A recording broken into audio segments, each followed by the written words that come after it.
Eppie Lederer once said, "When we are 20 years old, we worry about what other people think of us. When we reach 40, we no longer care what they think. Then, when we get to 60, we realize that they were never thinking about us at all." If you understand this while you're still young, you are lucky. What you assume people think about you is just in your mind. No one is actually paying attention to you. Do what matters to you, pursue what you love, and live your life well, without worrying about whether someone is thinking about you. People don't have time to dwell on you, and even if they do, your life is yours, not theirs. Live as you wish and ignore what others may think. She said, "If things didn't go well for you last year, let me give you some advice. Let this new year be better than any other year you have lived. Let it be a pledge to do some of the things you always wanted to do but never found the time for. Remember the old friends you had forgotten. Let go of past grudges and replace them with good memories. Before making a promise, think twice and only promise what you can fulfill. Think bigger, be greater than your problems, and never be afraid to say, 'I love you,' to anyone you feel deserves to hear that." She said, "You don't have to be a cow to understand the value of milk." So before we continue with other profound words, let me share with you the journey of Esther Pauline Eppie Lederer, a woman who, under the pen name Ann Landers, became a guiding voice for millions seeking advice on life's myriad challenges. Born on July 4, 1918 in Sioux City, Iowa, Eppie and her identical twin sister, Pauline Esther Popo Friedman, were the daughters of Russian Jewish immigrants, Rebecca and Abraham Friedman. The twins shared an inseparable bond, often described as two halves of a whole. Their early years were marked by a shared curiosity and a penchant for writing, which they channeled into a gossip column for their college newspaper at Morningside College. In 1955, Eppie's life took a pivotal turn. The Chicago Sun-Times was searching for a new writer for its Ask Ann Landers advice column.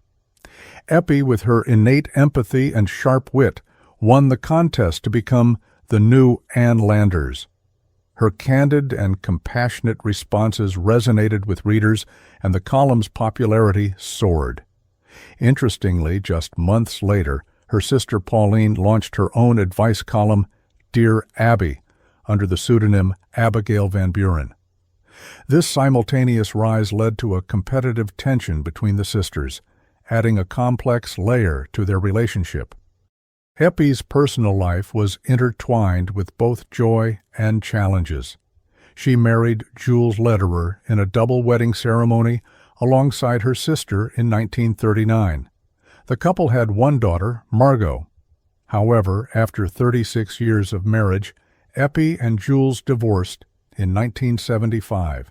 She openly addressed this painful chapter in her column, writing, "The sad, incredible fact is that after 36 years of marriage, Jules and I are being divorced." Her vulnerability struck a chord with readers, resulting in an outpouring of 30,000 letters of support. Throughout her 47-year tenure as Ann Landers, Eppie tackled topics that were often considered taboo, from sexuality to addiction, providing a platform for open dialogue. Her column reached an estimated 90 million readers, making her one of the most influential women in America. Beyond her writing, she was actively involved in medical charities and was appointed by President Jimmy Carter to a 6-year term on a cancer advisory board in 1977. Eppie continued her work until her passing on June 22, 2002, at the age of 83, due to multiple myeloma. Her legacy as Ann Landers remains a testament to the power of empathy, honesty, and the written word in guiding individuals through life's complexities. Let's quickly talk about some of the most impactful things Eppie Lederer ever said, words that continue to inspire countless people today. She once said, "Some men do not know how to love their wives, but wise women are those who have the ability to teach their husbands how to love." She said, "If you follow all the rules, you will miss out on everything that brings you joy." She said, "Love is a quiet understanding. It is sharing everything. It is forgiving one another, and it is loyalty, whether in bad times or good." She once said, "In the end, what truly matters is not what you do for your children, but what you teach them to do for themselves. What you have taught them to accomplish on their own and how to be self-reliant benefits them far more than what you do for them." This becomes even clearer when you pass away and leave them behind. What you did for them remains as memories of the past, but what you taught them to do for themselves continues to fulfill the responsibilities you once carried while you were still alive.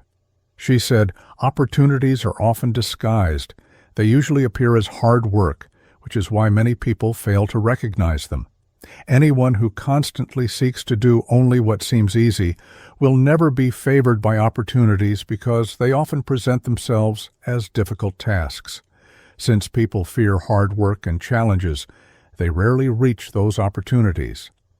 She said, "Some people believe that holding on tightly is a sign of great strength. Holding on can sometimes show strength, but it takes even greater strength to know when to let go. Letting go of certain things in life is necessary to achieve your dreams. It takes real strength to recognize the people and things that need to leave your life so that you can continue your journey without them." She said, "You cannot escape problems, but struggling with them is a choice. Not everyone who faces the same problems experiences them in the same way. Some struggle because they choose to, while others face less hardship because they, too, have made a choice." She once said, "God gave us two options. The first is peace of mind, and the second is deep thinking. Success and failure depend on which one you use more. If you choose too much peace, you may fail, but if you think deeply, you may succeed." She once said, "Maturity is the ability to live in peace with the things you cannot change. It is understanding that you cannot have everything exactly as you desire."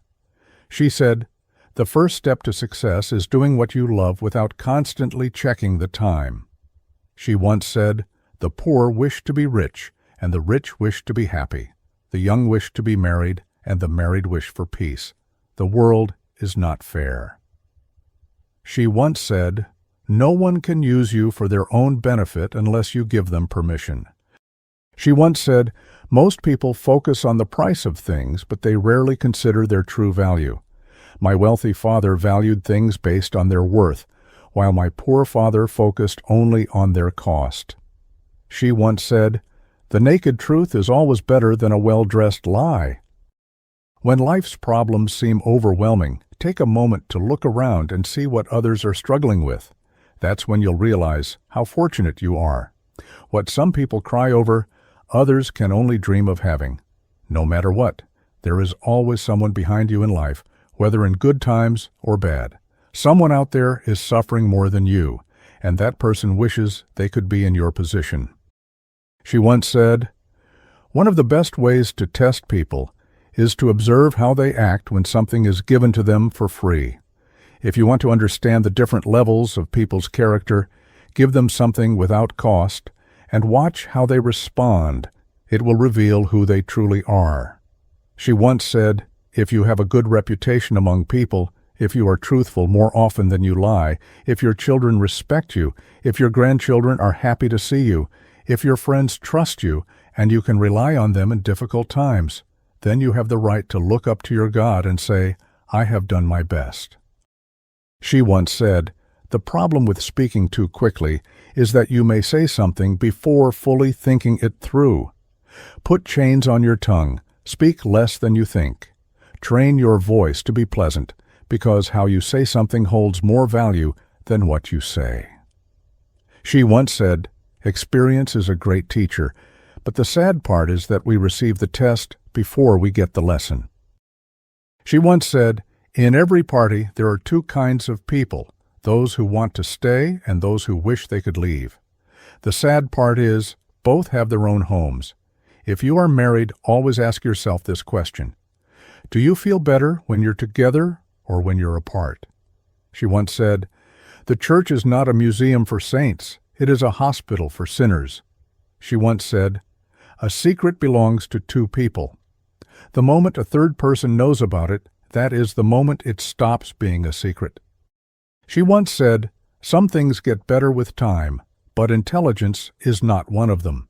She once said, "Repetition is the mother of knowledge." Research shows that if you repeat something 21 times in a row, meaning for 21 consecutive days, it becomes a part of you. If you're lucky enough to have watched this video and found it helpful, I want to make sure you don't miss out on similar content in the future. It can be hard to find videos like this again unless you're notified. So, to make sure you never miss a video from this channel, I highly recommend subscribing and turning on the notification bell. That way, you'll easily be able to find more videos like this one whenever they're posted. I wish you blessings and good fortune, and may you continue to have great moments.